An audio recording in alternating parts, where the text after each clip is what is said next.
Hello সবাইকে, কেমন আছো সবাই? আমি তো অ্যাজ ইউজুয়াল খুব ভালো আছি। তো তোমাদেরকে বলেছিলাম না, ইকো পার্কে যখন জাস্ট ঢুকছি সেই সময়কার ভিডিওটা আমি তোমাদের সাথে শেয়ার করব। তো এটা হলো তখন আমরা ইকো পার্কে ঢুকছি, মানে আমি রাস্তা থেকে গাড়ি টাড়ি ধরে আমার এদিক থেকে আমি গেছিলাম একা একা। তো এদিক থেকে গিয়ে তারপর ওখানে মিট হলো সবার সাথে।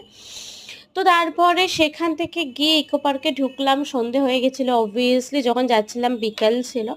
তো জানোই তো কতটা রাস্তা, ভেতরে অনেক ঘুরে টুরে খিদে পেয়ে গেছিল। তো চা নিয়েছিলাম অ্যান্ড ফিশ বল টাইপস কিছু একটা ছিল, ফিশ বল না চিকেন বল এরম কিছু একটা ছিল।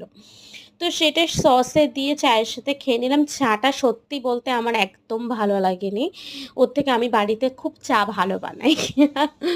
তো তারপরে এদিক ওদিক করতে করতে বেশ ঘুরতে ঘুরতে ফটো টটো তুলতে তুলতে চলে গেলাম আমরা রাতে ডিনার করতে ওই একান্তে ক্যাফে। অ্যাকচুয়ালি আমাদের ওখানে সন্ধ্যাবেলা স্ন্যাক্সের কথাটাই ছিল, কিন্তু যেহেতু ওখানে স্ন্যাক্সের টাইমটা ওভার হয়েছে অনেক বিকেল বিকেল, 7টার পরই ডিনার শুরু হয়। তো সেই কারণে আমরা ডিনারটা ওই 9টা সাড়ে 9টার দিকে কমপ্লিট করে বাড়ির উদ্দেশ্যে চলে এসেছিলাম। তো ভালো লাগলে সাবস্ক্রাইব করে দিও, নেক্সট ভিডিওতে আবার দেখা হচ্ছে। বাই।